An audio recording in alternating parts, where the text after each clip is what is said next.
দেখলে মনে হয় এটা 90 দশকে 80 দশকের বিটিভি, এবং ওই জেনারেশনই বিটিভি দেখে, আর কেউ দেখে কিনা আমরা জানি না। একটা তো হচ্ছে তার একটা দলীয়করণ, রাজনৈতিককরণ আছে, আরেকটা হচ্ছে তার কন্টেন্ট গুলো হচ্ছে মনে হয় যে এই প্রজন্মের জন্য নয়। তো সেই জায়গা থেকে আমি মনে করি সকল প্রতিষ্ঠানগুলোকে আধুনিকায়ন করা উচিত।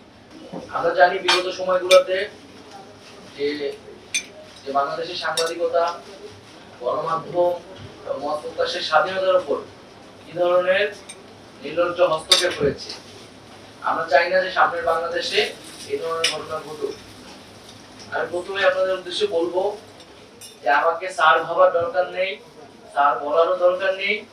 আমি আপনাদের সন্তান হিসেবে এখানে এসেছি, আমি জনগণের পক্ষ থেকে এসেছি, জনগণের দাবি দাওয়া নিয়ে এসেছি, এক নতুন বাংলাদেশের স্বপ্ন নিয়ে এসেছি। এখন আমি আপনাদের কাছে সেই সহযোগিতাটা কামনা করছি। আমরা জানি যে তথ্য সম্প্রচার মন্ত্রণালয় একটি রাষ্ট্রের বাংলাদেশের খুবই গুরুত্বপূর্ণ একটি মন্ত্রণালয়, এবং সামগ্রিকভাবে বাংলাদেশের মত প্রকাশের স্বাধীনতা, গণমাধ্যমের পরিস্থিতি, সেটা কিন্তু এই মন্ত্রণালয়ের উপর অনেকাংশে নির্ভর করে।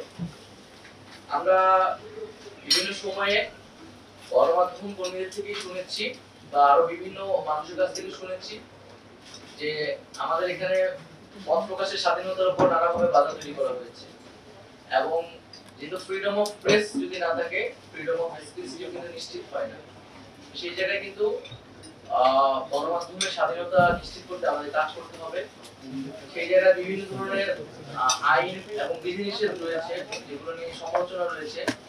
আমাদের এই আইন এবং বিধিনিষেধগুলো কিন্তু পুনর্বিবেচনা করতে হবে, যাতে ওয়াক স্বাধীনতা বা প্রেসের স্বাধীনতা যাতে সেখানে বাধাগ্রস্ত না হয়। দ্বিতীয়ত, আমাদের এই আন্দোলনে ছাত্র জনতা, শ্রমিকদের পাশাপাশি কিন্তু প্রচুর সাংবাদিক শহীদ হয়েছেন, আহত হয়েছেন।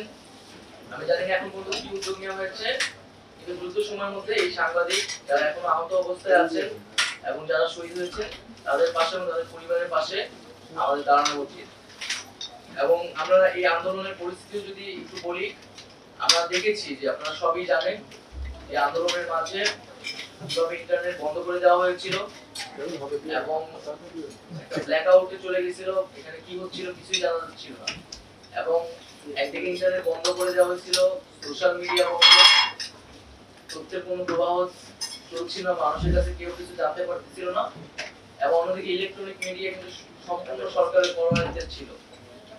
এবং এটা আমি নিজে ব্যক্তিগত অভিজ্ঞতা থেকে বলছি, আমাদের কোনো বক্তব্য কিন্তু একটা সময় সেই সময় প্রচার করা হতো না। আমাদের বিভ্রান্তিকর বক্তব্য বা হচ্ছে যেটা আমরা বলিনি এরকম মিসকোট করে প্রচার করা হতো। তারপর আমরা সেই সময় দেখেছি যে কিছু প্রিন্ট মিডিয়া আমাদেরকে সাপোর্ট দিয়েছে, আমাদেরকে অনেক মিডিয়ার অনেক জায়গা থেকে বিভিন্ন ভাবে সাপোর্ট দেওয়া হয়েছে। এই আন্দোলনের পুরোটা সময় যারা ফিল্ড লেভেলে কাজ করেছে, রিপোর্টাররা কাজ করেছে, তারা আমাদেরকে নানাভাবে সহায়তা করেছে, এই আন্দোলনে জনগণের পক্ষে থেকেছে। হয়তো হাউসের কারণে, হাউসের পলিসির কারণে, মালিকের কারণে অনেক কিছু তারা সেই সময় করতে পারেনি। আমরা চাই না যে এই জিনিসগুলো বাংলাদেশে কখনো পুনরায় ফিরে আসুক। গণমাধ্যম যাতে তার যে স্বাধীনতা, সেই স্বাধীনতা নিয়ে কাজ করতে পারে এবং জনগণের পক্ষে সবসময় কথা বলতে পারে। আমরা সাংবাদিকদের বেতন কাঠামোর বিষয়টি নিয়ে কথা বলতে চাই। এটা নিয়ে অনেক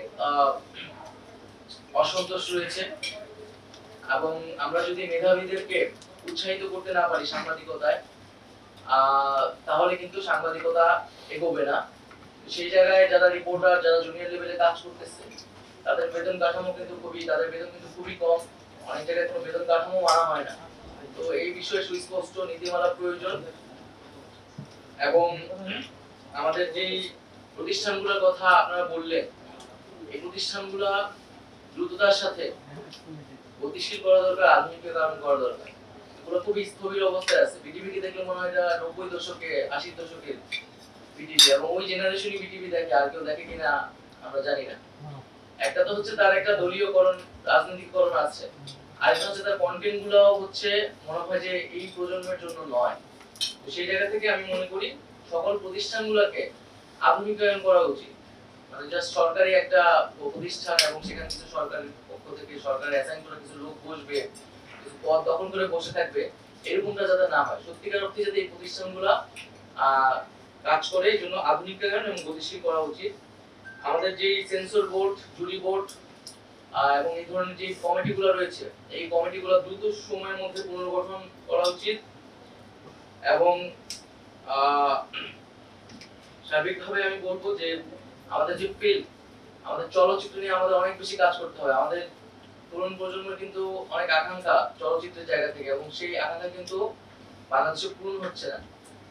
কিন্তু অনেক আগ্রহী ছেলে পেলে আছে যারা কাজ করতে চায়। তো সেই আকাঙ্ক্ষা অনুযায়ী আমাদের হচ্ছে চলচ্চিত্র নিয়ে কাজ করতে হবে।